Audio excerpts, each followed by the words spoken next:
Assalamualaikum warahmatullahi wabarakatuh, kakak-kakak. Selamat malam.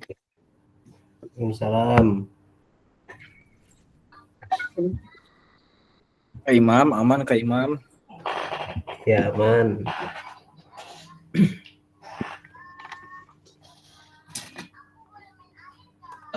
Oh, sambil tahlilan katanya.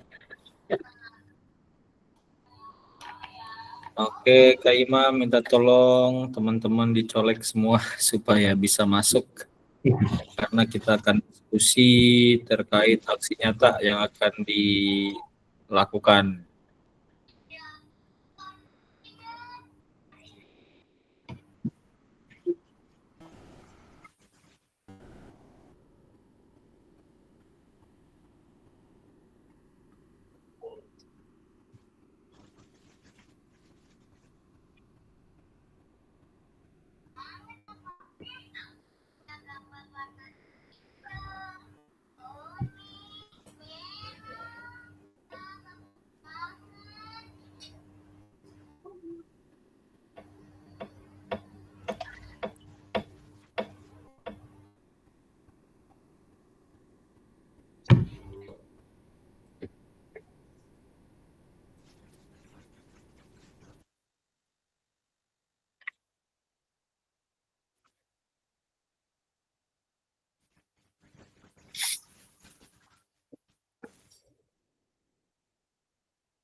Baik kakak, kita mulai aja ya. Karena waktu sudah menunjukkan 19.35. Assalamualaikum warahmatullahi wabarakatuh. Salam. Waalaikumsalam warahmatullahi wabarakatuh. Baik kakak-kakak, ini kita sudah masuk ke materi aksi nyata, yaitu praktek pembelajaran PJOK yang berpusat pada peserta didik. Artinya kita akan coba mereview atau mengulas kembali modul titik 1 dan modul 1 dan modul 2. Kira-kira persiapan kita untuk aksi nyata ini berapa persen, atau apakah persiapan ini nantinya, apakah pembelajaran yang akan kita lakukan ada perubahan atau peningkatan yang tadinya dari paradigma pembelajaran PJOK yang menurut Pak Budi artinya turunan gitu ya. Apakah sekarang kita sudah mendapatkan paradigma yang baru terkait pembelajaran PJOK? Oke, tenangkan hati dan pikiran, arahkan semua perhatian fokus belajar, muncul rasa syukur, ingin tahu, dan kebajikan. Sebelum kita mulai, alangkah baiknya kita berdoa bersama-sama.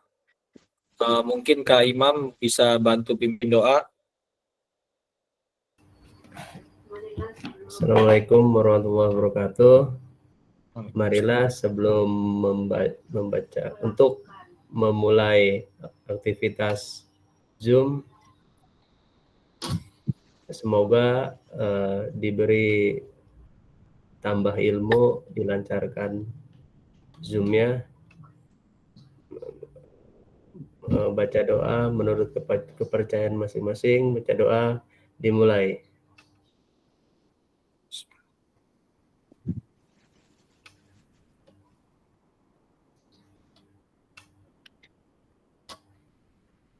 Selesai. Amin amin ya robbal alamin.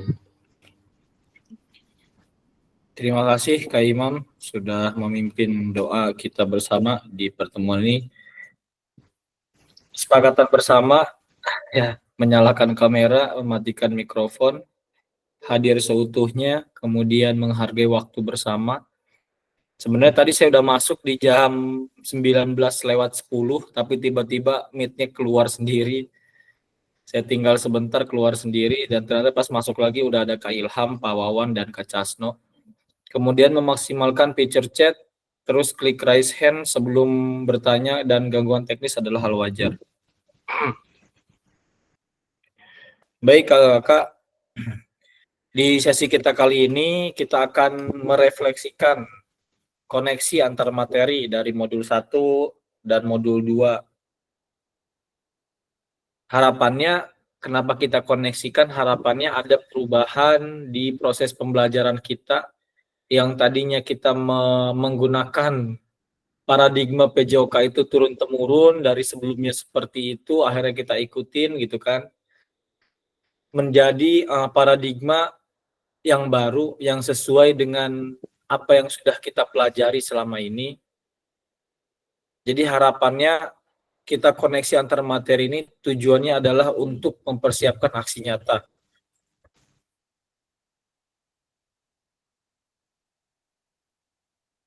Ini kalau kita lebih diskusi ini, kita di sini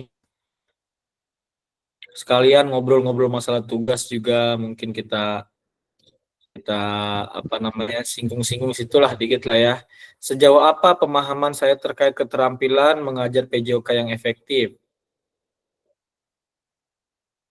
Apakah pemahaman saya terhadap keterampilan mengajar PJOK yang efektif sudah mendukung paradigma saya terhadap PJOK yang berpusat pada peserta didik? Oke, silahkan.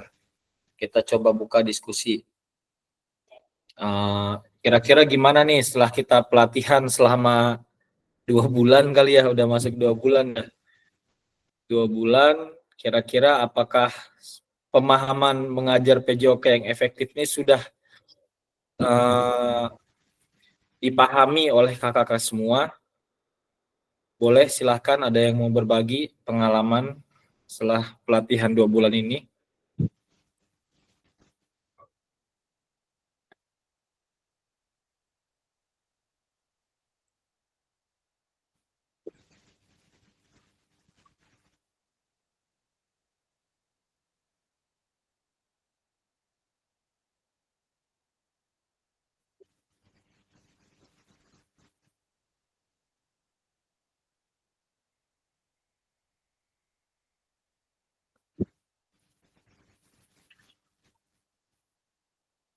Ayo, gimana? Kak Ilham gimana? Silahkan Kak Ilham. Iya, assalamualaikum warahmatullahi wabarakatuh. Waalaikumsalam warahmatullahi wabarakatuh. Battle-nya udah oke nih, ayo. Salam sejahtera bagi kita semua. Om Swastiastu, salam kebajikan. Oke, kakak-kakak, pengalaman saya nih teman-teman. Kalau pribadi saya sangat luar biasa, maupun di awal-awal ya teman-teman. Ya mungkin kalau usia balita masih ngerangkak ya. Ngerangkak ini apa ya enggak? Seperti apa, dan mulai sudah tatap muka sudah mulai tahu nih, udah bisa berjalan, dan sekarang kita udah mulai memahami tujuan kita seperti itu. Jadi harapan menurut saya ini sangat program ini sangat luar biasa, sehingga dari yang tahu menjadi tahu seperti itu. Jadi saya lihat terus bahasa-bahasa baru yang selalu diulang-ulang, yang asing ya menurut saya, menurut kami semua ya. Mungkin saya jadi terlihat terlihat baru sekarang ketika saya jujur Kak, saya mengikuti tryout ujian PPG, saya ada gambaran, maupun belum masuk ke Exambro ya, belum masih bisa new tab. Jadi saya melihat ini banyak soal-soal ini yang mengarah ke sana, pembelajaran yang sekarang saya pelajari bersama kakak gitu. Jadi saya banyak terbantu seperti itu. Jadi maupun saya masih searching, mungkin saya lupa di sini, saya banyak nyatet banget. Ada Ziga ya Kak, kalau nggak salah ya, metode Ziga ya, Zigzau ya, Jigsaw, terus abis itu student of learning, student for learning, student as learning, itu keluar semuanya. Terus saya melihat saya mengerjakan, saya lebih lebih enteng dibandingkan PPG 2 tahun yang lalu ya Kak James ya. Kak James kan sama saya, tapi Kak James lolos, saya enggak nih. karena saya ada lagi ini kemarin ada lagi TKJ itu untuk kapasitas SMK. Terus ngebahas lagi ya kayaknya sih kan kalau menurut saya ini pengalaman saya kalau dalam PPG itu poin itu semua jawaban sebenarnya benar, tapi cuman poin-poinnya aja. Poin 5 ya kan, kayak 5, 4, 3, 2, 1 itu yang terbaik. Jadi di situ saya mendapatkan pemahaman untuk kesederhanaan aja. Jadi kebanyakan studi kasus yang ya kita sudah pelajari sampai saat ini. Jadi menurut saya saya ulangi lagi dengan pemahaman keterkaitan pengajaran PJOK efektif ya. Insya Allah sih Kak, saya udah menemukan touch-nya maupun lebih kompleks lah, lebih detail lagi dengan yang udah saya dapatkan di metode pelajaran, jadi lebih kompleks lagi. Seperti itu sehingga peserta didik terus orang tua dan juga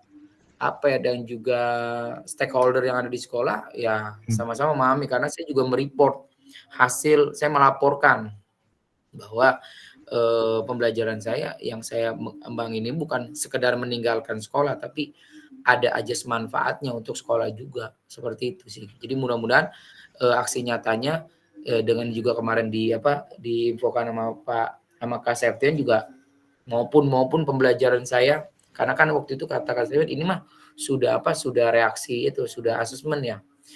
Tapi sebelum itunya saya harusnya karena video saya bermain bulu tangkis ya, karena saya lebih ke konteksnya penilaian sih langsung. Tapi sebelum itu saya pernah mengajarkan teknik-teknik ya modifikasi dengan fasilitas saya yang ada cuman satu lapangan, ternyata saya banyak kurangnya, seperti itu sih. Itu aja sih Kak, yang mudah-mudahan menurut saya pelajaran yang sampai saat ini didapat, kami jadi merasa lebih efektif dan juga lebih siap untuk bisa mengerjakan aksi nyata sih Kak. Itu aja sih dari saya. Mohon maaf kalau ada salah kata dan perkataan saya tidak berkenan. Terima kasih. Assalamualaikum warahmatullahi wabarakatuh. Waalaikumsalam warahmatullahi wabarakatuh. Terima kasih Kak Ilham refleksinya terkait pembelajaran yang sudah kita lalui. Setidaknya kakak ada gambaran gitu ya, maksudnya pembelajaran yang akan kita lakukan di aksi nyata ini tentunya dari apa yang sudah kita dapatkan selama pelatihan. Kita coba mereview kembali bagaimana di modul 1 terkait aset yang kita miliki, kemudian arah ke modul 2. Di modul 1 pun kita kemarin sudah mereview bagaimana pembelajaran kita, apakah kita terlalu banyak mengelola waktunya daripada aktivitasnya gitu kan, apakah kita sudah bisa memberikan umpan balik di pembelajaran tersebut gitu. Dan ketika di umpan balik pun apakah kita selalu memberikan pujian atau bahkan hanya mengkritik peserta didik kita gitu kan.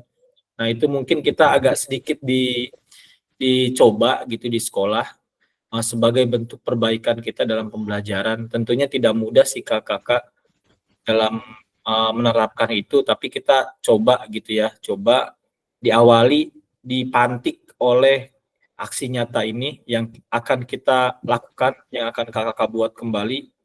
Jadi video pembelajaran yang kemarin kakak kumpulkan sudah saya lihat, sudah saya terima, sudah saya nilai gitu ya. Kemudian nanti kakak diharapkan membuat video pembelajaran kembali. Nah, video pembelajaran itulah yang disebut dengan aksi nyata yang akan kakak lakukan. Harapannya di aksi nyata itu ada perubahan dalam proses pembelajaran gitu ya. Oke, kita lanjut diskusinya kakak. Masih sama ya, karena ini seputar diskusi saja, mempersiapkan untuk aksi nyata. Sejauh apa? Oke, nah ini sejauh apa pemahaman saya terkait strategi mengajar. Nah ini strategi mengajar nih, kemarin kita sudah praktek nih.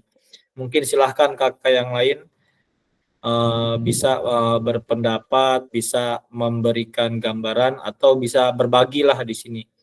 Kira-kira apakah pemahaman saya terhadap strategi mengajar sudah mendukung paradigma saya terhadap PJOK yang berpusat pada peserta didik. Silahkan, siapa? Boleh. Kita di sini sharing aja ya, kakak-kakak. Sekarang strategi mengajarnya nih, kira-kira gimana kakak sudah memahami apa belum gitu ya? Atau apa yang mau disampaikan, apa yang mau dicoba di sekolah? Silakan Kak Casno boleh, Kak Imam boleh, Kak James boleh. Kak Tion lagi bawa mobil, hati-hati Kak Tion.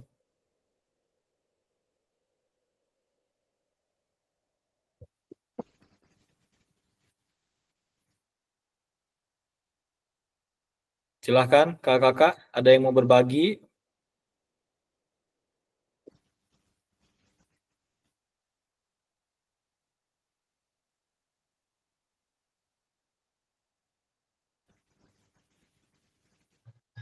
Kak Casno silahkan, boleh. Bismillahirrahmanirrahim. Assalamualaikum warahmatullahi wabarakatuh. Waalaikumsalam warahmatullahi wabarakatuh. Ya, pengalaman saya ya sejauh apa yang saya pahami mengenai tentang strategi mengajar yang saya sering gunakan dalam pembelajaran PJOK. Sebenarnya simpel sih, ya tergantung kondisi. Kalau misalnya hari ini materinya tentang atletik, ya.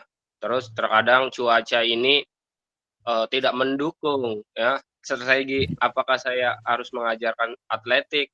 Maka itulah yang namanya strategi kalau menurut saya itu maka diarahkan ke kelas gitu. Yang tadinya mau rencananya atletik jadi senam lantai gitu. Sejauh pemahaman saya ya gitu. Namun itu kebanyakan di lapangan seperti itu. Namun untuk strategi mengajar itu ya sejauh-jauh kita udah merancang mengenai tentang tujuan pembelajarannya terkait dengan target pencapaian siswanya seperti itu. Nah, jadi lebih kayak kalau dulu sih RPP ya, sekarang kan modul ajar. Ya mungkin seperti itu untuk pemahaman saya, strategi saya ya dalam mengajar olahraga. Tuh. Cukup sekian. Oke, terima kasih koordinator kelas kita ini, Kak Casno. Tetap semangat. Silahkan kakak-kakak yang lain, ada yang mau berbagi atau ada yang mau bertanya terkait strategi mengajar, boleh. Nanti saya kembalikan ke modul sebenarnya kalau ada yang nanya.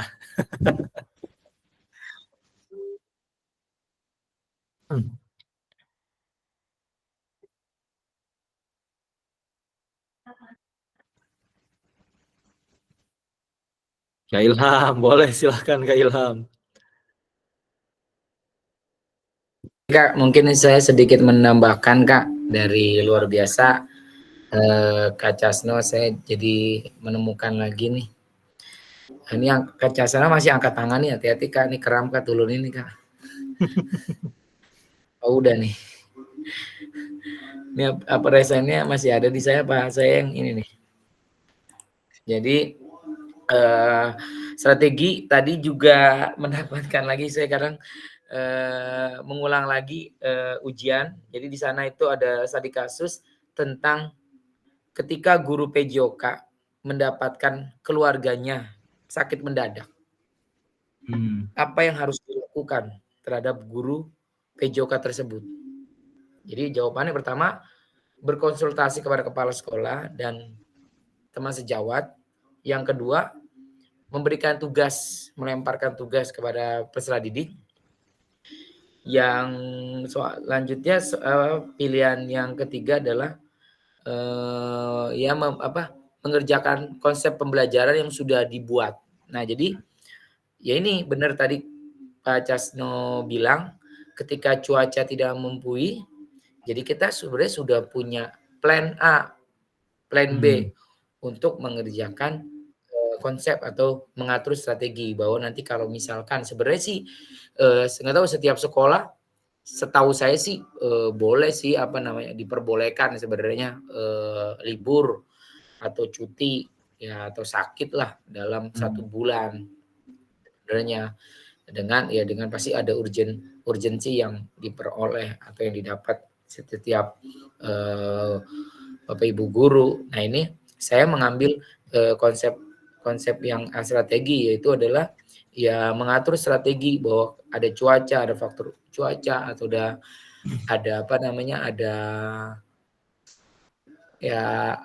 ada suatu musibah dan juga ada konsep strategi yang lain ketika kita ditunjuk jadi panitia PPDB. Apa yang kita harus kerjakan? Membuat proposal kah atau membuat prosem atau strategi pembelajaran di awal tahun. Jadi ini sebenarnya kita harus benar-benar mengatur strategi yang dimana harus benar-benar terkonsep sehingga maupun tidak ada kita, apalagi yang mungkin usia SMK ya, apalagi dia pembelajarannya bersifat kadang mandiri ya, tetap harus didampingi kan. Seperti itu ya sudah running sehingga anak-anak itu sudah memahami konsep mengajar, karena dalam konsep kurikulum merdeka ini ya lebih banyak itu anak-anak. Kita hanya memberikan ya metode-metode seperti fasilitator ini kakak, kita dilemparkan suatu modul ya kita harus berpikir ini apa yang semuanya benar, apa yang kakak sampaikan di dalam forum ini benar semua, nggak ada yang salah. Itu sih, jadi konsepnya adalah ya benar-benar harus mengatur strategi dari tujuan pengajar, fisik aktif, kooperatif dalam mengajar, terus evaluasi keselamatan, nah ini terutama keselamatan, memanfaatkan teknologi dan juga keterlibatan untuk memotivasi siswa. Seperti itu sih Kak, menurut saya. Terima kasih. Oke, terima kasih Kak Ilham sudah menambahkan, luar biasa nih terkait strategi mengajar ya. Saya yakin sih kakak sudah punya caranya sendiri terkait strategi mengajar. Pada intinya sih seperti ini, kemarin kita sudah coba menggali ya di modul terkait strategi mengajar, bagaimana sih kita mengajar instruksional, kemudian non instruksional. Itulah kelebihan kita sebagai guru PJOK, ada strategi mengajar tersebut gitu ya. Non instruksionalnya kemarin anak-anak sudah otomatis akan berganti pakaian, tetapi nggak ujug-ujug mereka akan berganti pakaian tanpa kita membuat kesepakatan kelas di awal gitu ya, dan lain sebagainya yang kemarin kakak bahas di pertemuan tatap muka kemarin. Di sini kita hanya mengulas saja gitu ya, bagaimana kakak bisa memahami terkait strategi mengajar ini baik instruksional maupun non instruksional.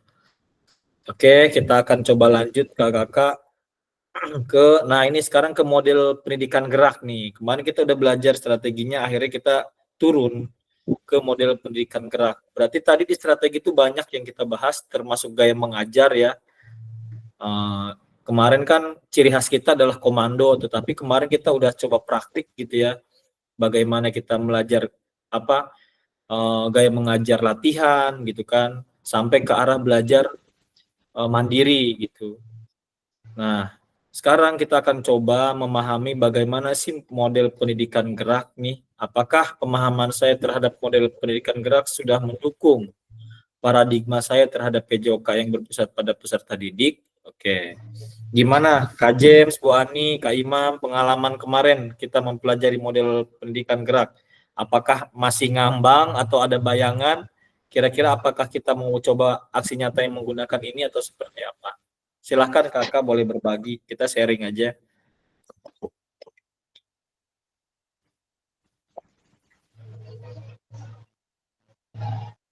Boleh Kak Casno? Oh Kak James, oke Kak James, silahkan Kak James.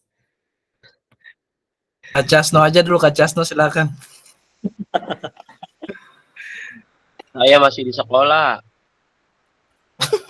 Luar biasa. Assalamualaikum warahmatullahi wabarakatuh dan selamat malam. Sebelumnya terima kasih atas kesempatan yang diberikan.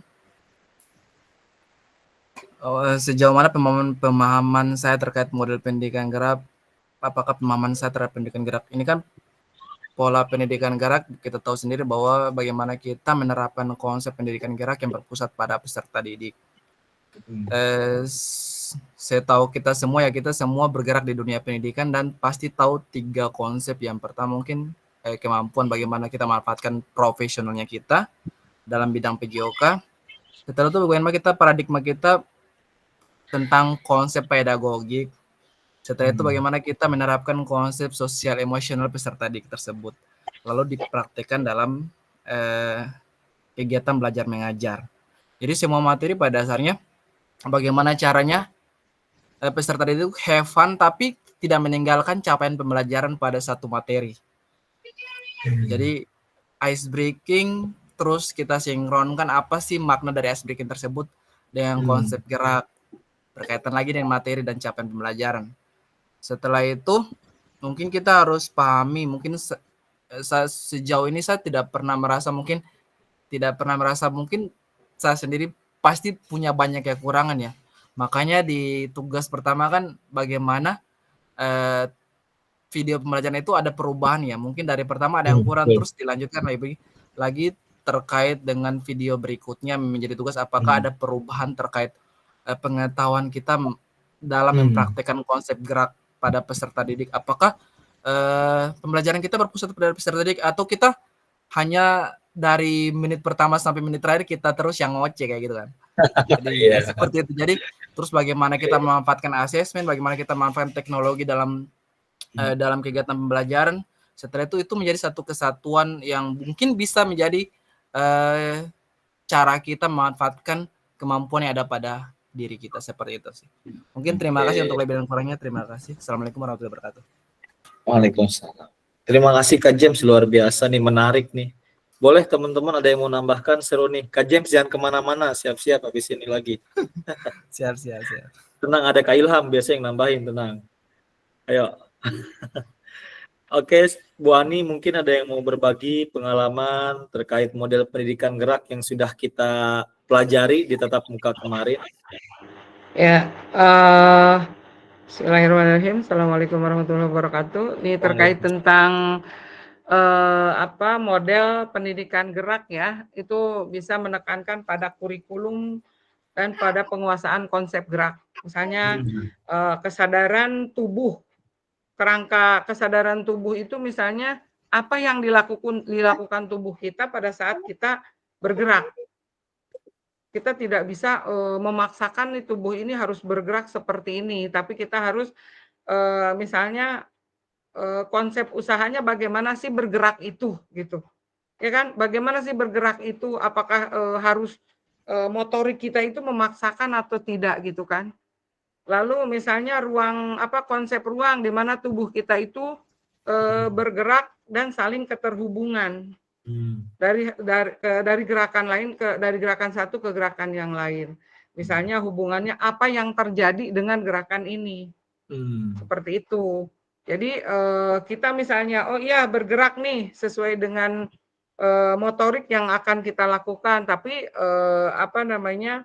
tidak bisa dipaksakan karena keterbatasan dengan kemampuan ruang gerak kita sendiri. Mungkin itu saja sih, hanya sedikit menambahkan. Terima kasih.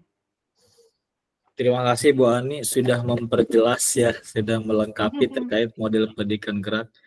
Kakak ingat nih ketika kita sebenarnya di pendidikan gerak itu kan sebenarnya hanya ada 2 sebenarnya yang kita spesifikasi ya. Yang pertama gerak dasar, yang kedua gerak spesifik. Gerak spesifik itu berarti gerak yang menuju ke arah kecabangannya gitu ya. Sesuai dengan kecabangan cabang olahraga gitulah. Nah, tetapi di kedua gerak tersebut bagaimana kita jangan sampai melupakan konsep gerak itu sendiri yang tadi sudah disampaikan oleh Bu Ani gitu ya. Bagaimana usahanya, bagaimana kondisi ruangnya ketika memang misalkan diharuskan senam lantai, misalkan row depan dengan mereka memposisikan misalkan duduknya sebelah mana gitu kan, melakukannya sebelah mana yang mempraktikkan, kemudian yang mengamati sebelah mana supaya konsep ruangnya ini memberikan keselamatan kepada yang melakukan. Nah, kita harus memahami ke arah sana, kakak-kakak mungkin nanti bisa Bu Ani atau yang lain juga bisa nih, apa namanya, sebenarnya kalau untuk praktek sih ini yang sering kita lakukan. Cuman kita, apa namanya, kita coba lihat gitu ya, maksudnya kita coba analisa di sini di materi yang akan kita berikan ini arahnya kemana sih gitu kan. Kalau memang gerak dasar, bagaimana konsep usahanya, bagaimana konsep ruangnya, bagaimana konsep keterhubungannya dari gerakan yang satu ke gerakan yang selanjutnya yang sudah kita lakukan kemarin di praktek di tatap muka. Itu menurut saya sudah bagus. Kakak mungkin kita mengulas lagi aja di sini. Mungkin nanti kakak di aksi nyatanya ada yang apa namanya, membuat video pembelajaran terkait tadi gerak spesifik atau gerak dasar gitu. Jangan dilupakan keempat konsep gerak tersebut. Oke, kakak kita lanjut. Nah, sekarang ke kebugaran nih, sama. Bagaimana kebugaran? Ada yang mau menanggapi atau ada yang mau berbagi? Apakah sudah paham seutuhnya terkait model pendidikan kebugaran? Boleh?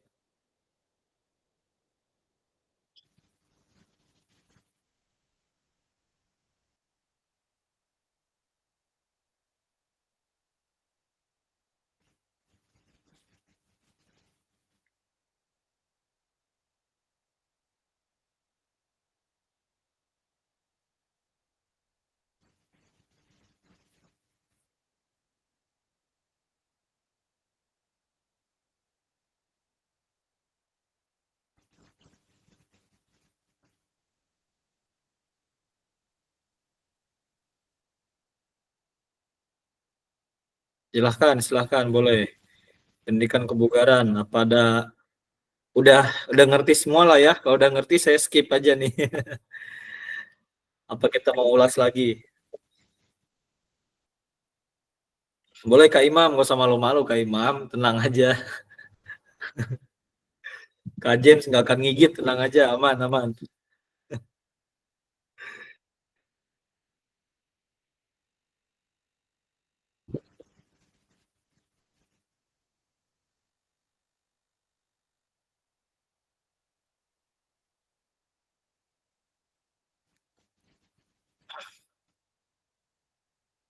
Silahkan, ada yang mau berbagi pendidikan kebugaran atau dilewat, di skip.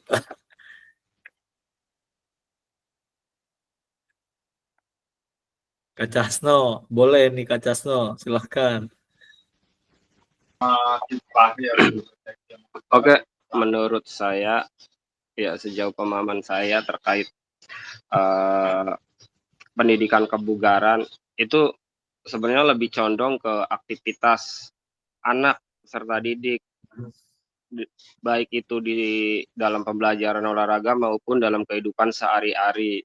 Karena dengan aktivitas itu tidak secara langsung anak itu melakukan gerakan-gerakan seperti jalan, lari, lompat, dan loncat gitu.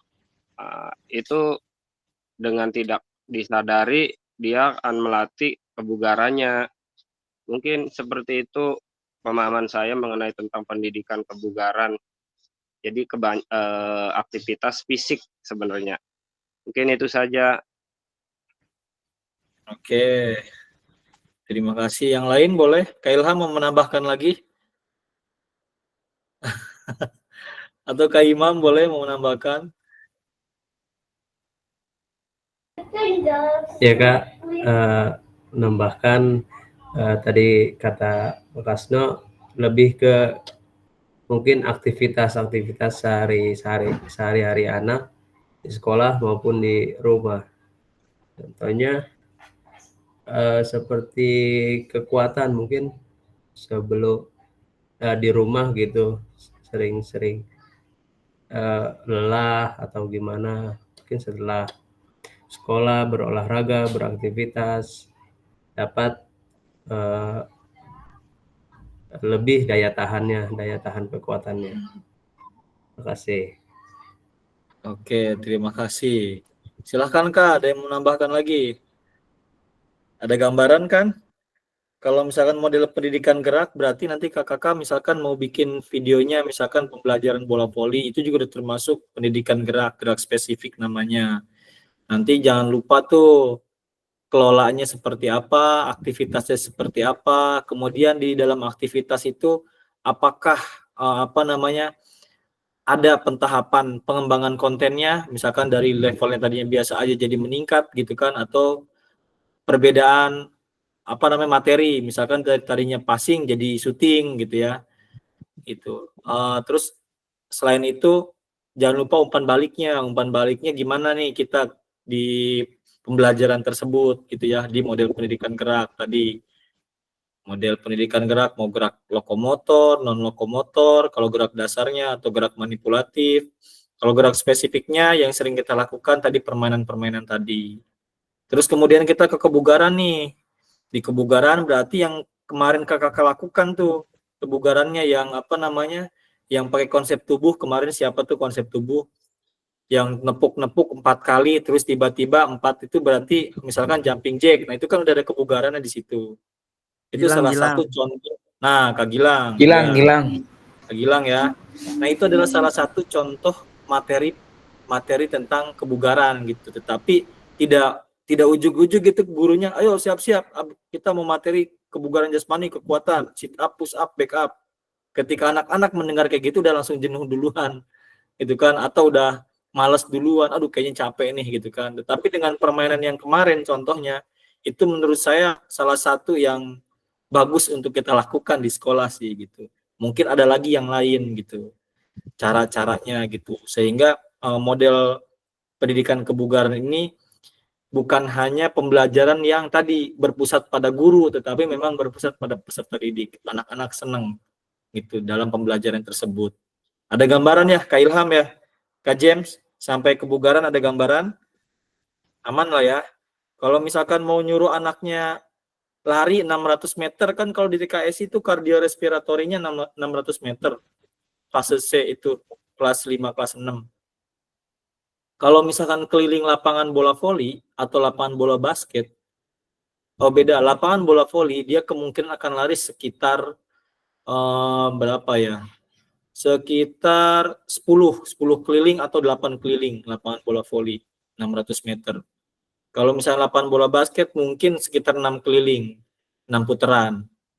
Nah, kardiorespiratori, tapi kan kita nggak bisa langsung, ayo siap-siap kita mau cek daya tahan nih, mau belajar tentang daya tahan nih misalkan.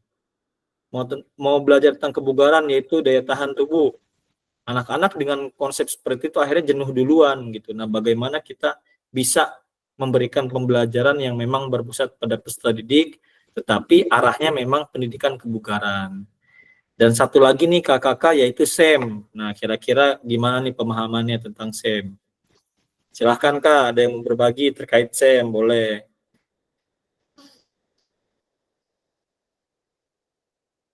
Silakan Pak Andi. Pak Andi. Pak siapa nih? Kak Imam, boleh Kak Imam.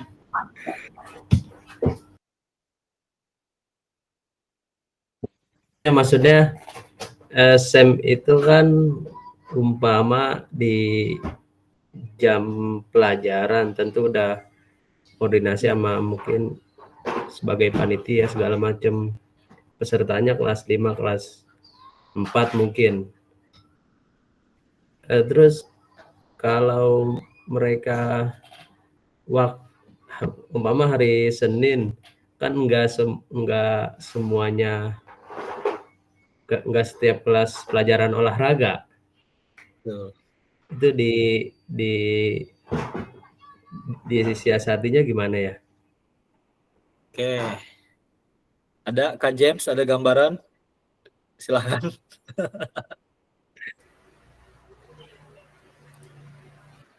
Oke, silahkan Kak James. Oke, sebelumnya terima kasih atas kesempatan diberikan. Assalamualaikum warahmatullahi wabarakatuh. Kalau untuk sebenarnya sport education model itu kan bagaimana caranya kita menerapkan konsep pembelajaran betul-betul yang real ya, yang nyata ya. Bagaimana peran wasit, bagaimana peran pemain kan. Untuk sebenarnya untuk strategi bagaimana cara kita merancang SEM ini, bagaimana setiap kelas beda pelajaran itu kan strateginya salah satu. Kalau kita kan biasa ada namanya pertandingan antar kelas. Setelah itu mungkin ada 3 semester mungkin 2 semester, biasa kan ada semester ganjil pasti ada event-event ya. Event ini mungkin boleh diselipkan salah satu event kecabangan olahraga, salah satu event yang betul-betul mungkin kita kuasai secara real semuanya saling berkaitan. Jadi strateginya itu sih salah satu strategi dalam event antar kelas yang biasa diadakan akhir semester atau mungkin antar kenaikan, karena kalau untuk menyusun SEM ini kan butuh waktu yang betul-betul tidak 1 minggu 2 minggu ya, karena kita sudah betul-betul bagaimana kita merancang pembelajaran betul-betul peran yang sesungguhnya gitu, dan membutuhkan alokasi yang bukan seminggu 2 minggu seperti itu sih. Mungkin itu sih masukan dari saya, mungkin ada ketambahan dari kakak-kakak semua, saya persilakan. Nah, Siapa Kakak James, siapa tambahan dari siapa nih? Coba. Tambahan Kak Ilham, dari... boleh Kak Ilham. Kak Ilham ya, tembak Kak Ilham aja. Iya, tembak Kak Gilang aja, Kak Gilang. Ya. Oh Kak Gilang, ntar Kak Ilham ditahan dulu. Kak Gilangnya ada kan nih standby? Ditahan dulu ilmunya Kak Ilham. Skip. Oh skip katanya Kak James. Kemarin pas lagi SEM dia kan ini apa namanya ada tugas luar juga. Iya, jadi belum bisa menjawab. Oke. Puaskan jawabannya Kak James. Puas. Oke, Kak Ilham boleh Kak Ilham silahkan. Boleh silakan Kak Ilham. Oke, terima kasih Kakak. Nah, ini saya juga kemarin hari Sabtu kan saya juga tidak hadir ya sepenuhnya ya Kak ya. Tapi menurut saya mengacu dengan aksi nyata, maksud tujuannya Sport Edukasi Model atau disingkat SEM ini adalah sebenarnya bertujuan untuk meningkatkan peserta didik kita adalah nilai-nilai kepentingan kepemimpinan dalam terus bertanggung jawab dan juga kerja tim.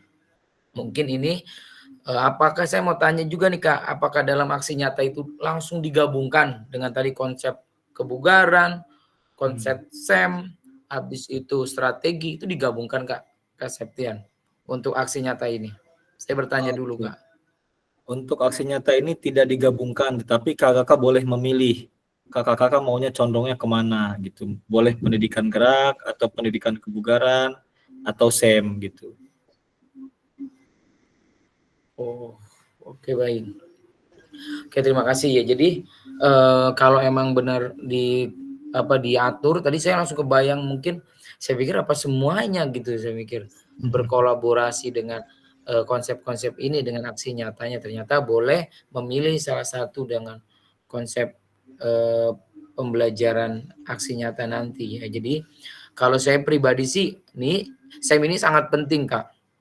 Saya pernah mungkin ini mendapatkan saya wasit di perbankan, tepatnya di BRI, yang dimana saya ditelepon oleh teman saya, biasa itu waktu masih nyari uang Kak buat kuliah, mungkin tahu lah, nyambi.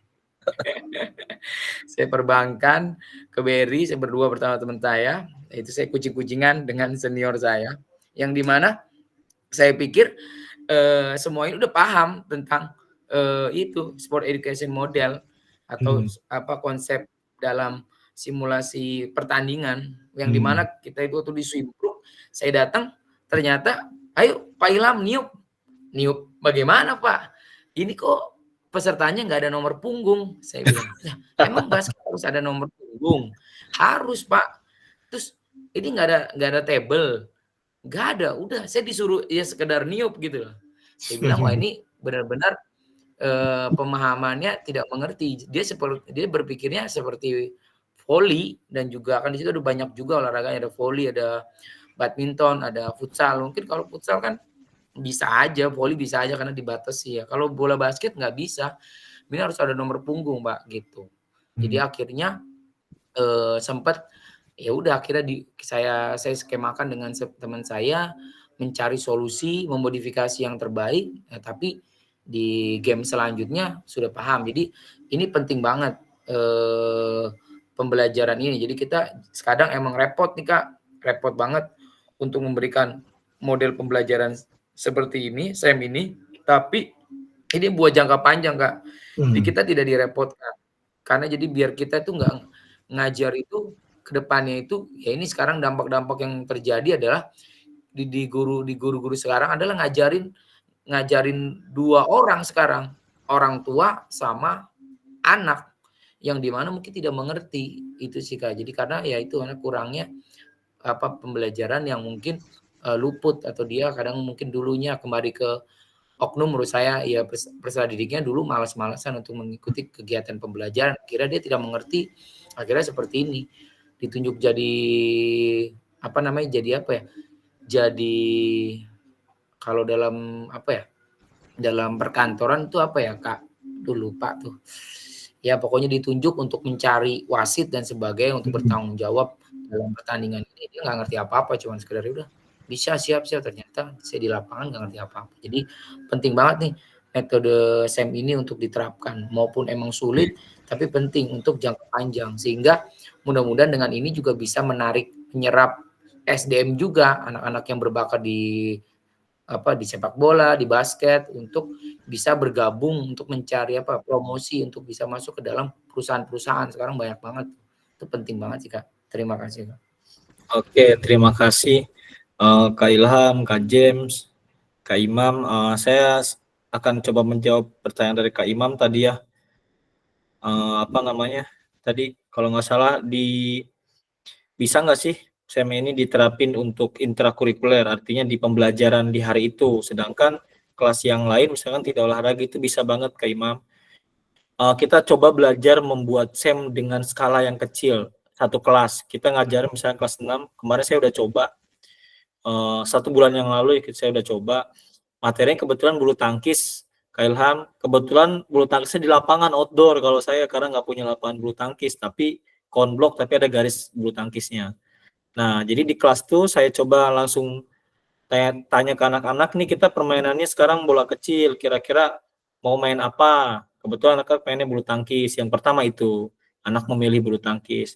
Oke, kita akan coba menggunakan sport education model ya anak-anak, di mana nanti kalian semua harus terlibat. Meskipun kamu bukan jadi pemain, tapi kamu harus bertugas, harus berperan. Terus jadi apa Pak? Boleh jadi wasit, ada yang mau pilih wasit. Di situ akhirnya mereka belajar jadi wasit bulu tangkis gitu kan, meskipun awal-awal agak susah, akhirnya dicoba lagi bisa, kelas 6 tuh. Kemudian yang nggak jadi wasit jadi apa? Jadi penonton pun bahkan harus diedukasi, sehingga kita akhirnya menghasilkan penonton yang nggak provokator gitu, yang akhirnya nggak menghasilkan penonton yang anarkis gitu kan. Nah, sampai ke situ pun kita harus bagi itu mereka yang emang dia cenderungnya biasanya pasif di kelas, itu bisa Kak Imam dibuatkan peran misalnya sebagai penonton. Kayak kemarin ada yang bawa-bawa gitu kan, nulis di kertas misalkan ya gitu. Ada suaranya gitu, kayak kemarin lah Kak Rizky sama Kak siapa kemarin, Kak Imam ya.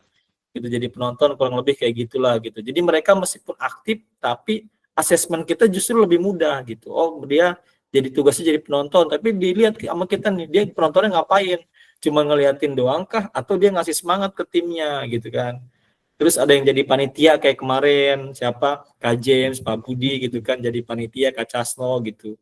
Nah, memang akhirnya kita lebih enak gitu jadi asesmennya. Oh, dia perannya sebagai panitia, dia ngapain aja ya? Oh, tadi nyiapin skornya. Oh, tadi ngangkat-ngangkat meja gitu kan. Udah aktif begitu kita senang gitu. Yang akhirnya adalah SEM ini adalah semua peserta didik terlibat gitu.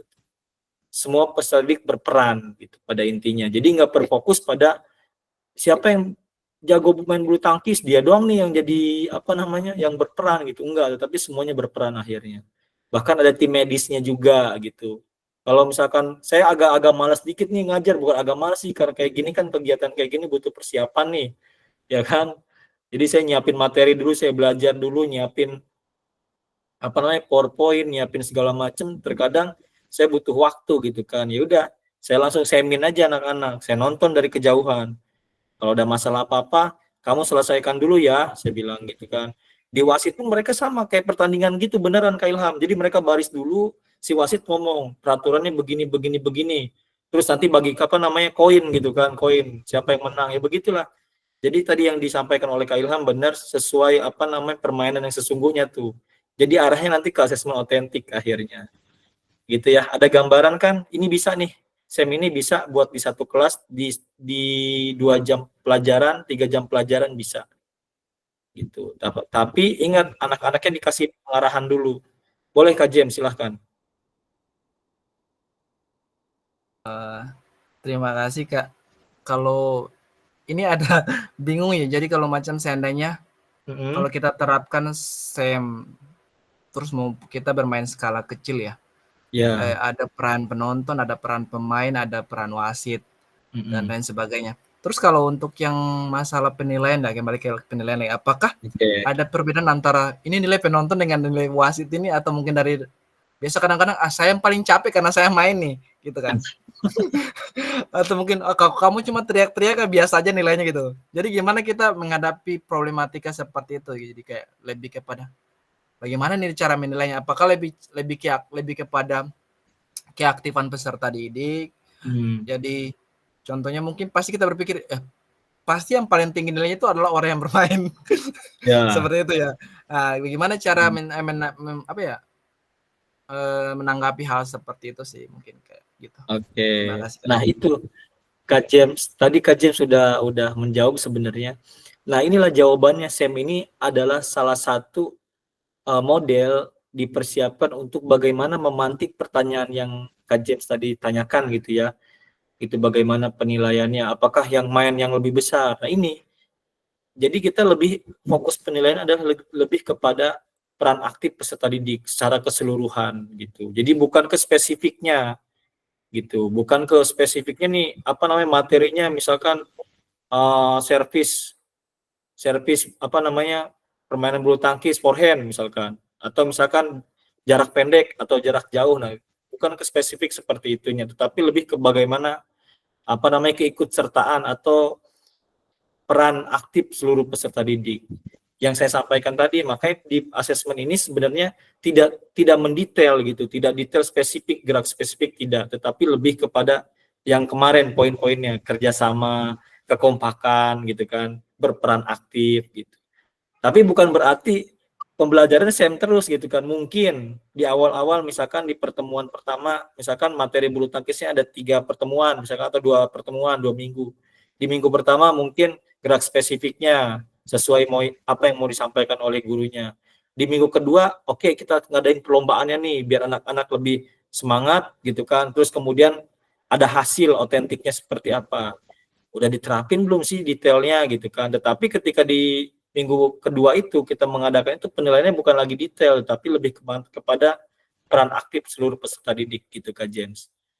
Jadi sebenarnya nilainya harusnya sama, jadi nggak ada pembeda mau pemain, karena dia tugasnya kan beda-beda. Ya yang pemain ya main yang bagus gitu kan. Kalau misalnya panitia jadi panitia yang bagus, jangan malah jadi permasalahan sama penonton, sama wasit gitu kan. Coba jadi panitia yang bagus gimana? Nah itu semakin dia bagus memanage pertandingan gitu kan atau permainan, berarti kita kasih nilai dia bagus, bahkan lebih bagus daripada pemainnya. Begitu juga wasitnya, kalau wasitnya kurang beres gitu kan ya mungkin kita kasih nilai sederhananya seperti apa. Kalau dia wasitnya bagus, wah kan saya gurunya belum pernah ngajar nih, tapi kok dia bisa ya mimpin, ya udah kita kasih nilai bagus gitu. Lebih ke arah situ sih. Mungkin ada kakak-kakak yang lain ada yang mau berbagi, silahkan. Kak Gilang, siapa? Kak Casno, boleh Kak Casno. Oke, sedikit menambahin bedanya dengan sport education model dengan kejuaraan pada umumnya ya. Kalau kejuaraan pada umumnya yang dilihat oleh banyak orang itu adalah atletnya, siapa juara satunya, siapa juara umumnya. Nah, orang itu nggak melihat siapa sih panitianya, kok iya kebanyakan orang kan nggak tahu siapa sih panitianya, padahal kan panitia itu kerjanya luar biasa, dari mulai bikin proposal, menyediakan tempat, kemudian bikin banner, spanduk dan lain sebagainya, piala ya, itu jauh-jauh hari, bahkan tempat penginapan juga. Itu seharusnya wah, ini orang itu melihat itu ke situnya ya, pelayanannya bagus, itunya bagus. Jadi kalau misalnya di sekolah kita terapkan seperti education model itu, bukan kepada, kalau menurut saya ya Kak, bukan kepada per individunya, tapi bagaimana acara tersebut, kejuaraan sport education model ini terlaksana dengan baik, tidak ada yang kekurangan ataupun tidak ada yang dirugikan. Jadi lancar gitu. Nah, maka model education model itu berhasil menurut saya gitu. Jadi enggak dia yang aktif atau enggak, tapi berjalan dengan baik sebagaimana fungsinya masing-masing yang difungsikan gitu, di tugasnya masing-masing. Mungkin itu saja dari saya. Terima kasih. Oke, terima kasih Kak Casno tambahannya. Silahkan, tadi Kak Gilang dan Kak Ilham udah raise hand. Silahkan, ada yang mau dibagikan? Saya dulu kali ya. Ya boleh, silahkan. Kebetulannya saya pernah pakai metode ini, tapi sebelum saya mengenal metode ini, jadi gimana ya? Mungkin karena kita tuh guru-guru lama tuh banyak pakai metode untuk pembelajaran gitu kok gitu Kak. Terus udah gitu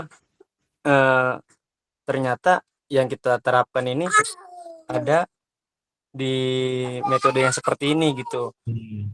Jadi yang saya terapkan tadi yang siapa namanya Kak Septian bilang ya, saya juga udah alhamdulillahnya udah pernah melaksanakan, dan itu yang saya terapkan itu biasanya bukan di awal. Tadi kan kalau Kak Septian bilangnya di awal kan, mungkin di awal pembelajaran. Kalau saya jadi udah kayak anak tuh 3 kali pertemuan. Nah, materi udah apa nih ya, udah nggak ada lagi, udahlah kita main itu aja dalam bentuk penilaian. Kurang lebih seperti itu aja Kak. Oke, terima kasih Kak Gilang. Nah, udah mulai masuk lah ya. Gimana Kak Ilham? Kak Gilang udah arahnya udah paham lah terkait SEM inilah. Kak Ilham boleh ada tambahan tadi, silakan. Ya mungkin kembali lagi ya ke dari dari gambaran sih SEM ini ya sangat sangat bagus ya Kak menurut saya. Ya metode ini sangat bagus karena buat jangka panjang ini bakal sangat diingat untuk peserta didik.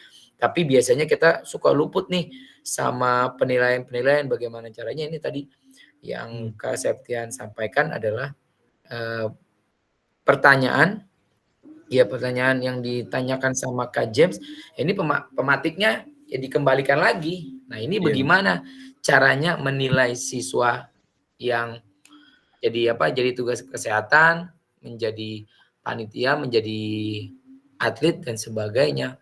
Jadi kita benar-benar mengkonsepkan ya itu yang kembali lagi yang kita membuat rubrik yang rubriknya mungkin simple. Ya siswanya mungkin pakai yes or no atau dengan bobot atau dengan konsep, sehingga peserta didik itu kita jabarkan bahwa kamu mungkin siapa yang mau jadi, mungkin kita buat itulah ada gambaran membuat skema yang dimana ini job desk kamu seperti ini, kalau mau jadi ini, jadi kira ini penilaiannya seperti ini. Jadi sehingga peserta didik udah paham nih, dan juga dia sebenarnya yang disampaikan sama Pak Casno, dia langsung keluarlah imajinasi untuk bisa mengembangkan pembelajaran yang diterapkan, sehingga anak-anak kita yang benar sekali yang kita tidak pernah ajarkan, apalagi siswa SD diajarkan misalkan bermain sepak bola, dia bisa jadi wasit. Ya mungkin dia berpengalaman dengan klubnya ya. Ternyata dia bisa hebat, ya itu ya kita bisa mendapatkan nilai. Tapi emang ya kita mengukur dengan bobotnya, kayaknya jangan mungkin jangan juga memaksakan atau konsepnya yang tidak sesuai dengan bahasa peserta didik kita atau bobotnya. Kadang sekarang ya bobotnya mungkin kalau pertanyaan untuk anak-anak yang menjadi tim medis hanya 3, tapi konsep penilaiannya sama, yaitu mendapatkan nilai ya 100. Seperti itu sih Kak, mungkin tambahannya dari saya. Sehingga jadi ada gambaran dengan aksi nyatanya ini jadi lebih baik sih, seperti itu Kak. Terima kasih.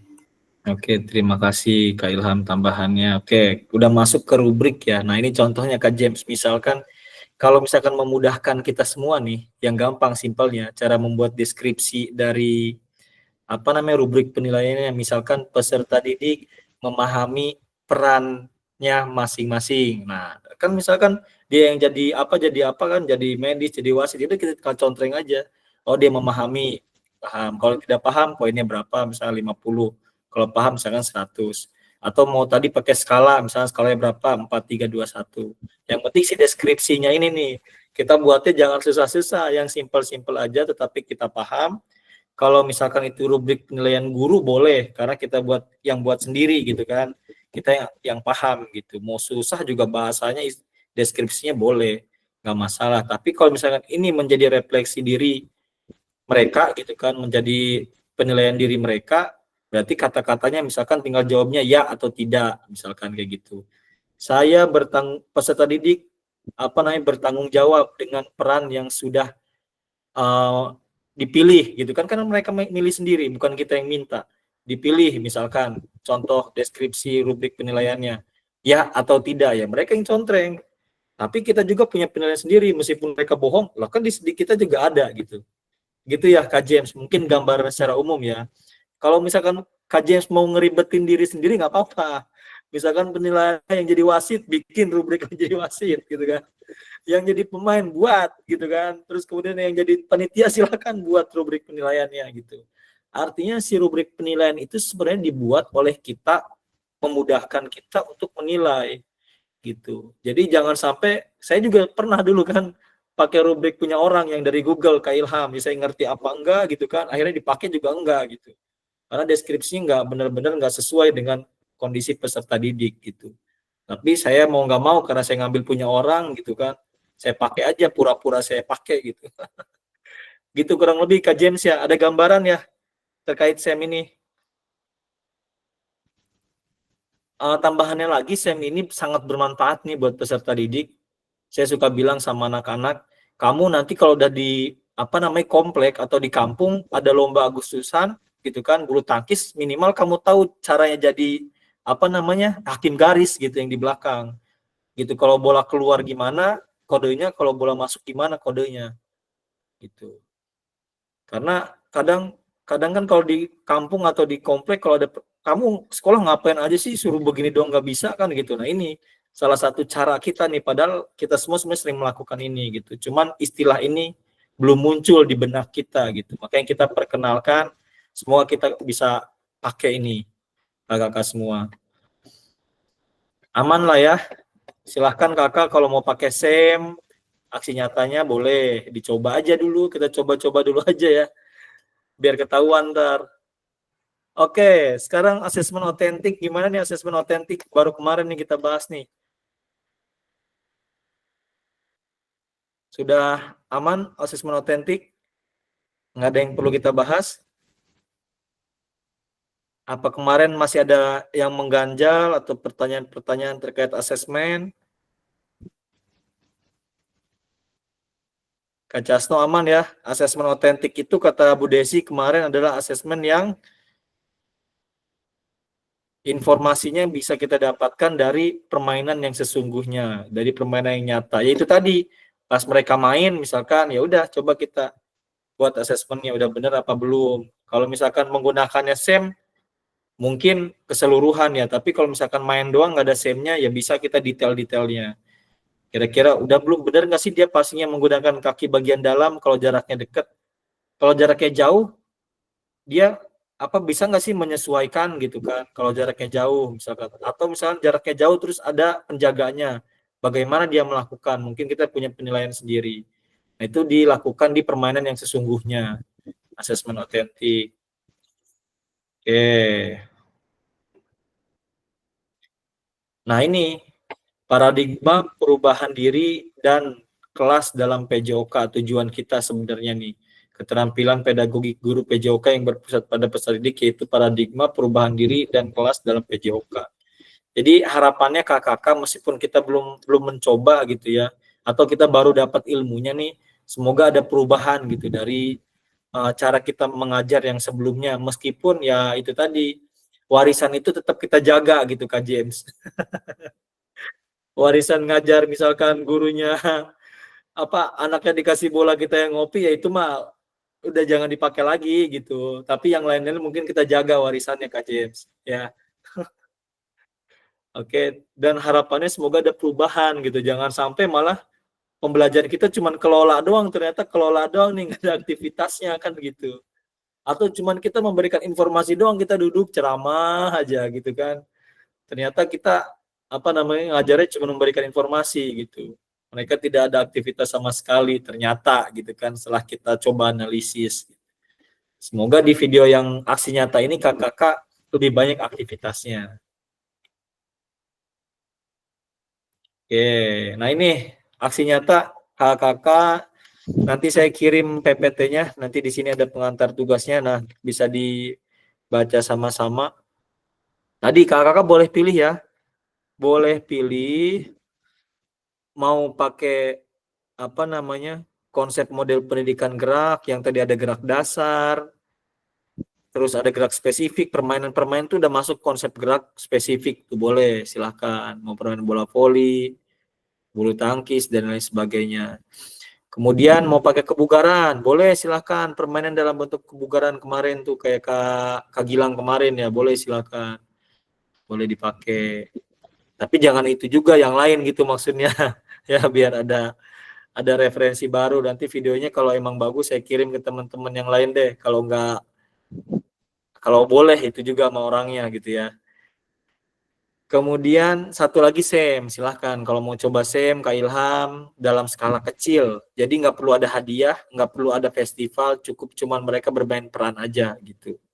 Silahkan boleh. Nah ini rekam video berisi kegiatan pembelajaran awal. Nah kemarin sama ya pembelajaran awal ada biasa memberikan informasi sedikit terus pembukaan aktivitas boleh pemanasannya penekanannya kemarin kalau bisa pemanasannya menggunakan sesuatu yang bisa menggairahkan mereka untuk belajar boleh atau misalnya di awal dengan apa namanya stretching apa statis ya static stretch gitu kan boleh silahkan habis statis pemanasan statis habis itu pemanasan yang menuju ke materi yang ingin disampaikan tetapi dengan tadi memberikan semangat mereka untuk melakukan aktivitas tersebut. Kemudian pembelajaran intinya apa? Tadi boleh silakan mau apa gerak dasar atau gerak spesifik boleh, kebugaran boleh atau SEM silahkan. Langsung jadi mereka langsung main apa sesuai perannya. Tetapi di pembelajaran kita arahkan siapa yang mau jadi wasit, siapa yang mau jadi pelatih gitu kan. Siapa yang mau jadi komentator tuh kemarin di sekolah saya ada tuh komentator seru banget tuh dia.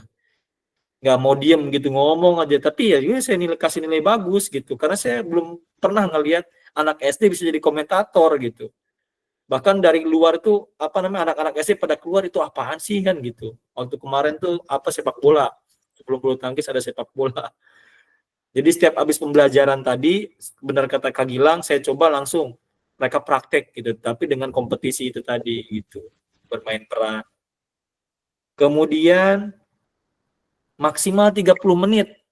Ini 30 menit maksimal ya, nggak boleh lebih. Ya, berarti kalau di bawah 30 boleh. Yes, boleh-boleh aja sih sebenarnya kalau aturan di sini ya. Karena ini maksimal 30 menit tanpa edit. Jadi jangan diedit. Kemudian kegiatan pembelajaran akhir. Oke, di sini yang ditebalin kegiatan pembelajaran inti maksimal 30 menit. Pembelajaran intinya 30 menit. Berarti kalau ditambah pemanasan beda lagi. Bisa lebih berarti ya. Kegiatan pembelajaran akhir, kemudian refleksi pasca pembelajaran. Nah, di sini ada refleksi pasca pembelajaran, berarti ada juga refleksi atau umpan balik di proses pembelajaran. Itu jangan dilupakan kakak-kakak. Terakhir, testimoni peserta didik. Oke, dalam menilai aksi nyata, fasilitator perlu memastikan kesesuaian antara perencanaan pembelajaran RPP atau modul ajar dan video yang diunggah. Jadi kakak-kakak berarti bikinnya dua nih kayak kemarin. Modul ajar sama videonya. Dan kalau modul ajarnya terkait pendidikan gerak, Kak Casno mau gerak lokomotor misalkan pakai kun segala macam berarti videonya tentang lokomotor gitu ya. Kak James mau kebugaran misalkan terkait tentang apa namanya? Kekuatan misalkan silakan berarti RPP-nya juga itu kebugaran jasmani. Ada pertanyaan sebelum kita lanjut? Terkait tugasnya? Aman? Bungkus kan nih? Oke, silakan Kak James.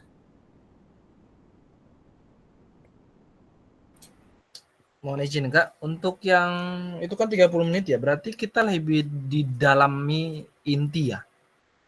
Ya, Porsir waktunya itu, pembagian waktu timernya itu di pembukaan boleh setting berapa menit saja, tapi intinya pada dasarnya pembelajaran di inti yang paling banyak gitu. iya betul. Pelajaran di Oke. inti yang paling banyak di aktivitasnya. Ya. Siap. Oke. Soalnya kemarin waktu awal jujur pembagian waktunya kita bingung. Yang biasa yang kita ngajar 70 menit jadi 30 Iya. menit terus lantas dimaksimalkan itu luar biasa, kita main hitung-hitungan waktunya. Iya, benar. Seperti Emang itu, susah juga karena jadi kebiasaannya susah, panjang ya. harus strateginya kita harus lihat timer, terus kita harus lihat juga bagaimana pembagian waktunya, habis ini apa, setelah ini apa gitu. Biasalah, PG kan kayak gitu, pusing kan mengatur waktunya. Nah, itu tadi saran saya sih yang sudah saya lakukan ya, karena saya udah ikut sebelumnya tatap muka juga gitu sama teman-teman, akhirnya kita saling bahu-membahu tuh, saling membantu gitu. Hari ini di sekolahnya ini siapa yang bantuin bikin video, siapa yang ngingetin umpan balik segala macem gitu kan, sama. Terus nanti besoknya di sekolah siapa gitu. Kalau saran saya sih mungkin saling membantu aja teman-teman semuanya, kakak-kakak yang lain. Kan kita udah ketemu tuh, ayo kita ngopi bareng dan bikin tugas bareng-bareng.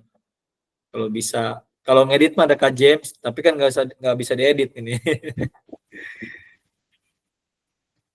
Tanpa edit Oke, itu.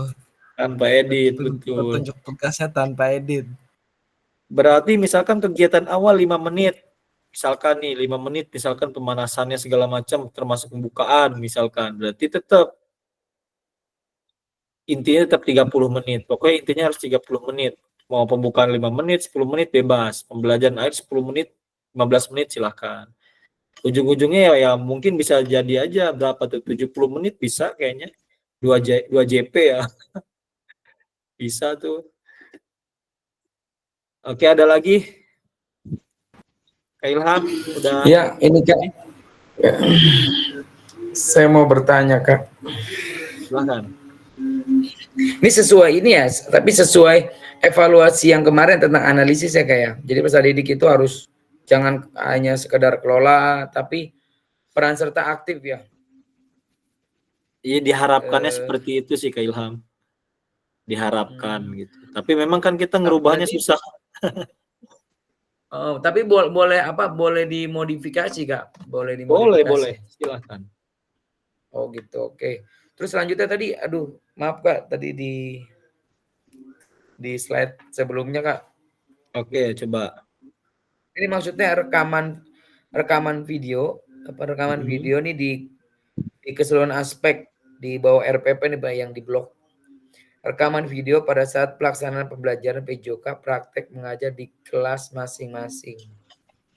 Maksudnya di kelas, maksudnya apa nih Kak? Oh, rekaman ini, durasi yang 30 menit ini.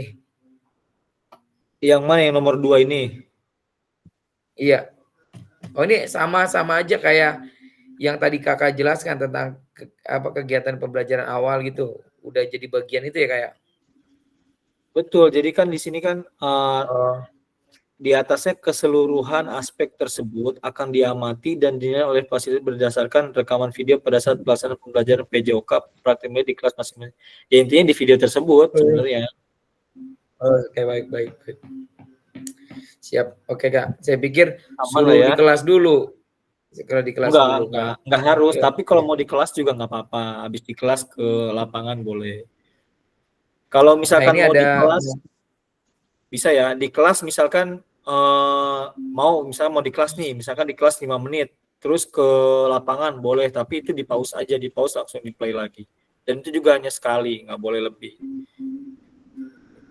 Oke, baik. Nah, ini yang saya tanyakan lagi, ini kan ada tentang 3 aspek berikut, merancang dan menerapkan asesmen otentik dalam pembelajaran PJOK. Oh, berarti perancangan itu tadi kan ada metode otentik, apa harus asesmen otentik atau mungkin itu bisa atau sudah dalam 30 menit kan durasi 30 menit Kak. Dan juga pertemuannya cuma satu. Berarti ini mah kreativitas aja kayak dengan analisis aja ya konsepnya tidak siswa peserta kita harus intinya aktif dan pembelajaran itu bertujuan pada yang kita ingin sampaikan seperti itu sih Kak. Apa gimana nih Kak? Oke, yang pertama di sini kan mengembangkan lingkungan belajar yang kondusif. Artinya kita coba mempersiapkan materi yang memang sesuai dengan keadaan kita nih, keadaan sekolah kita.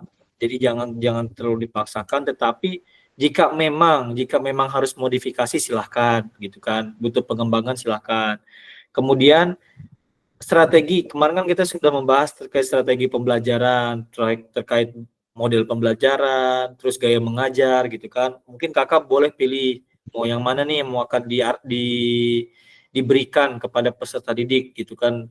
Gaya mengajar yang seperti apa yang akan dilakukan oleh kakak terkait materi tersebut dan karakteristik peserta didik yang kakak pahami.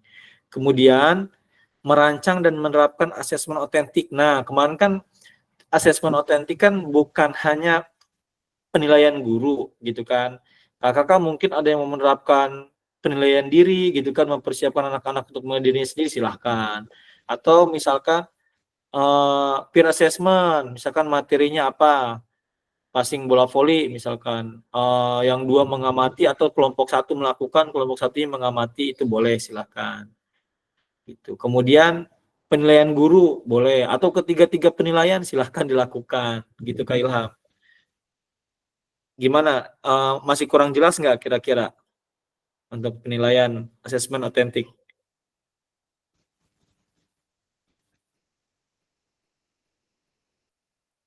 Aman? Bisa dibungkus? Paham, aman. Oke, Kak James gimana ya, Kak James? Bungkus karetnya 2. Di itu kan rekaman video berisi kan ada kegiatan belajar inti, terus pembelajaran akhir, refleksi pasca pembelajaran, itu kan refleksi biasa. Yang setelahnya kan testimoni peserta didik. Nah, testimoni peserta didik itu apakah by record peserta didik setelah pembelajaran atau kita secara skala umum aja gitu? Nah, kayaknya sih lebih karena ini kan tanpa edit ya kakak. Mungkin secara umum aja langsung direfleksi gitu. Bagaimana anak-anak kegiatan hari ini? Apakah merasa senang dan lain sebagainya? Pada perasaan ya. Iya gitu aja. Perasaan setelah itu apa yang kalian dapatkan? Nah gitu aja sih. Oke, siap. Ada lagi? Casno ngantuk apa udah ngerti? Udah siap nih aksi nyatanya. Casno mah aman udah. Oke, ada lagi kakak?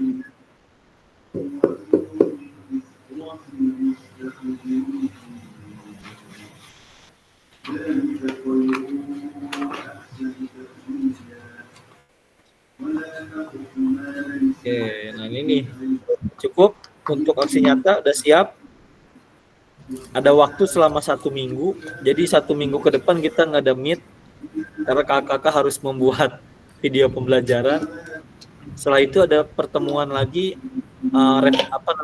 refleksi ya, kalau nggak salah, refleksi terkait aksi nyata yang udah kakak buat, apakah ada kesulitan dan lain sebagainya. Kita coba diskusi lagi, gitu ya, baru kita lanjut ke materi berikutnya.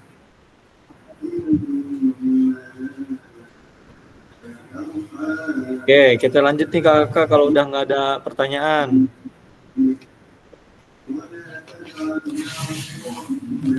Modul ajarnya cukup untuk 1 pertemuan aja sebagai simulasi menggambarkan keseluruhan alur rancangan desain pengembangan pembelajaran PJOK. Nah, kemarin modul ajar juga, kemarin kan kita udah belajar backward design, jadi bikinnya nggak usah ngambil dari Google lagi Kak Imam. Jadi langsung buat sendiri aja, apa namanya, kemarin tujuan pembelajaran, terus habis tujuan asesmen, habis asesmen baru aktivitas. Nah, mungkin kita bisa ngambil dari yang kita download di Google, mungkin terkait deskripsinya, penjelasannya aja, aktivitasnya ngapain aja kita copy paste gitu kan. Tetapi nggak harus semua yang di modul yang punya orang itu kita ambil semua gitu. Terkadang mereka juga kita mau pakai juga kita nggak ngerti gitu kan. Nah ini kita kan udah belajar backward design nih, atau UBD kalau di PPG UBD, understanding by design itu sama. Silahkan dibuat nih kakak-kakak, RPP-nya, modul ajarnya lebih mudah, lebih singkat, dan asesmen penilaiannya kayak kemarin Kak James, asesmen otentik tuh yang ada deskripsinya yang dibuat oleh Pak Budi tuh, lebih enak tuh level 1, level 2, level 3, sampai karetnya 2 tadi. Tuh, paham ya kakak-kakak? Udah mulai malam, udah mulai ngantuk parah ini. Ayo, ada lagi yang mau disampaikan? Kalau ini sih saya Kak, kalau saya sih mungkin RPP saya sih mungkin kemarin sudah benar ya menurut saya nih Kak. Mohon dicek lagi ya kayak ya personal chat aja. Tapi menurut saya sih sudah benar menurut saya, tapi cuman pas penerapannya aja ketika dianalisis, waduh, kebanyakan kelola ini. Itu sih Kak, itu sih kalau mungkin kalau RPP saya sudah ya menurut saya nih Kak, mohon dikoreksi sudah benar, tapi cuman itu kalau emang salah ya mohon dikasih diberitahu Kak. Seperti itu. Saya sih masih sama sih metode aksi nyata saya dengan materi yang sama adalah bulu tangkis, tapi ya itu aja penerapannya ternyata masih banyak yang kelola seperti itu Kak. Terima kasih Kak. Mohon dibantu di RPP-nya dilihat lagi Kak. Terima kasih. Oke, siap. Oke, untuk backward design atau understanding by design nih, kakak RPP-nya itu wajib ada tiga komponen itu. Yang pertama tujuan pembelajarannya harus jelas, harus spesifik, harus detail. Bagaimana ABCD-nya, degree-nya di mana, behavior-nya ngapain gitu ya. Audiensnya siapa udah pasti jelas peserta didik. Kemudian setelah tujuan pembelajaran ini spesifik, maka akan memudahkan kita untuk membuat asesmen. Jadi setelah tujuan pembelajaran enggak ke aktivitas tetapi ke asesmen. Karena kita mulai dari belakang, dari biasanya asesmen itu di bawah, di paling belakang gitu kan. Sekarang asesmen dinaikin ke depan. Gitu. Karena kita mulainya dari belakang. Habis tujuan langsung ke asesmen. Dari asesmen baru kita membuat aktivitasnya. Karena udah kita lihat nih, oh asesmennya kita anak-anak misalkan memahami peran yang mereka pilih, ya udah berarti mereka akan melakukan misalkan SEM gitu kan. Aktivitasnya. Nah, aktivitasnya sama seperti biasanya KKK, ada pembukaan, inti, dan penutup. Gitu.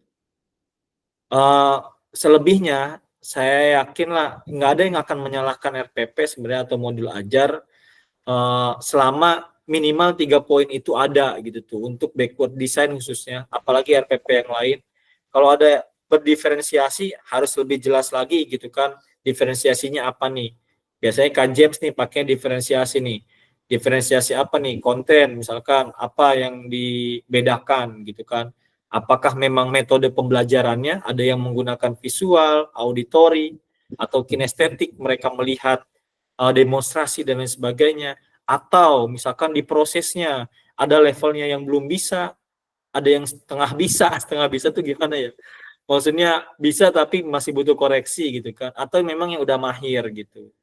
Jadi kakak yang lebih paham lah, yang lebih bisa membenarkan RPP itu karena kakak sendiri yang buat gitu. Tapi kalau RPP dari Google kadang saya juga sama gitu. Ketika dari Google saya nih RPP salah kayak ini, nggak cocok sama saya begitu. Jadi harapannya setelah materi ini kakak kita bisa buat modul ajar sendiri, asesmen penilaian sendiri gitu sehingga apa yang kita buat itu dipahami oleh kita sendiri dan kita bisa mengimplementasikan itu gitu. Oke, lanjut kakak, ada lagi rancangan asesmen ini kemarin otentik ya. Nah, sesuai alur yang ditentukan sebelum due date pada LMS. Nah, kemudian diunggah nih di RPP sama rekaman videonya nih sebelum due date ya, Kak Imam ya, sebelum tanda merah nih. Kak Gilang, mohon diperhatikan. Kakak-kakak semua, ini poinnya besar kalau nggak salah 15% nih aksi nyata nih. Kalau nggak salah ya. Terus tes tes akhir itu 25%. Makanya saya berharap sih nilainya gede-gede nih 100 semua nih Kak James. Cuma saya belum lihat nilainya.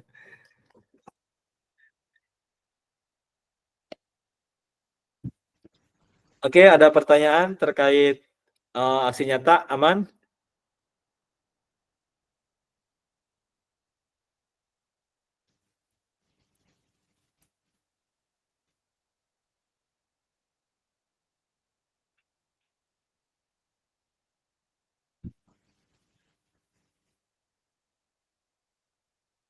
Berarti yang pertama langkahnya itu membuat modul dulu, modul ajar, kemudian persiapan membuat video pembelajaran, kemudian upload.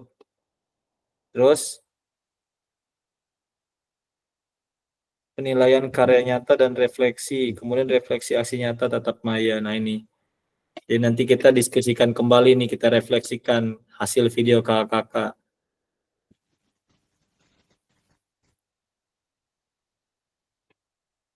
Oke, cukup kakak-kakak, Kak Ilham, aman ya? Jadi selama seminggu ini nggak ada lagi pertanyaan ya? Bisa dilakukan, silahkan Kak Casno. Kalau emang ada pertanyaan boleh tanya Kak Casno. Oke, Siap, siap ya. siap. Ya, siap jawab. Siap, siap. Ya, siap bantu Kak Casno, harus siap bantu. Siap. Oke, nah ini penutup. Jika ada jarum yang patah, jangan hendak langsung dicari. Jika ada kata yang salah, mohon bisa dimaklumi. Pergi ke Jakarta, naik taksi, hendak beli bakso dan roti bersama guru PJOK yang hebat ini, selalu di hati dan terinspirasi. Luar biasa. Tepuk tangan dulu dong menggunakan emot nih. Oke. Memanfaatkan. Cakep. Ada lagi Cakep. nggak? Boleh ditambah. Ini guru olahraga doang nih yang belajarnya udah sesuai perkembangan zaman. Pakai belajar mandiri, terus tatap maya, terus tatap muka. Coba pelatihan mana yang ada tiga-tiganya begitu? PJOK doang. Yoga doang nih yang ngabisin anggaran. Oke kakak, terima kasih untuk malam ini. Saya cukupkan sampai di Iya, sini. kita kan di dua kaki Kak, di Kemenpora sama, Nah, itu jadi betul, harus betul, betul. lebih spesial Kak, karetnya dua Nah, Kak. Pedes. oke, ada pertanyaan atau yang mau disampaikan sebelum kita akhiri?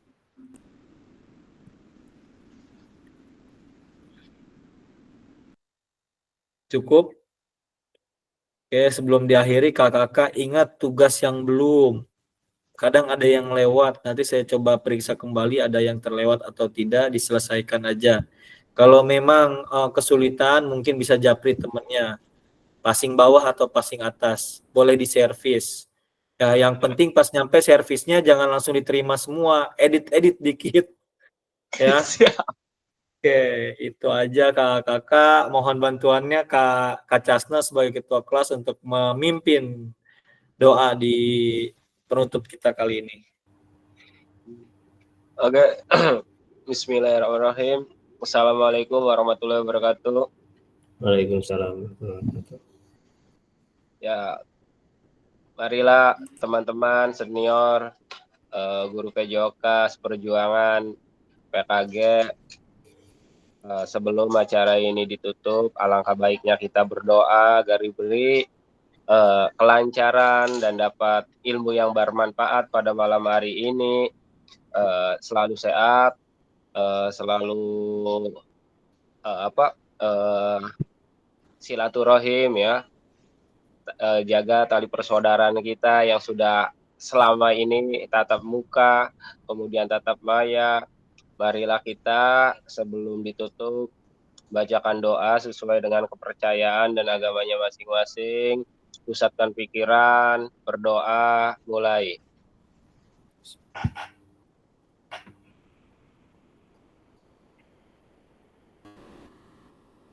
Berdoa selesai. Terima kasih dari saya. Mohon maaf apabila ada kesalahan. Kurang lebihnya, assalamualaikum warahmatullahi wabarakatuh.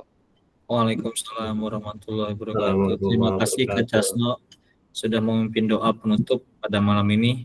Kakak, mohon maaf jika ada kata-kata yang salah dan sikap yang kurang berkenan, mohon dimaafkan. Terima kasih. Billahi taufiq wal hidayah. Assalamualaikum warahmatullahi wabarakatuh. Waalaikumsalam Waalaikumsalam warahmatullahi wabarakatuh. Oke, waalaikumsalam Kak. Terima kasih semuanya Kak. Terima kasih, semangat buat video. Saya pamit dulu ya teman-teman. Kak, duluan Kak, live dulu Kak. Terima kasih.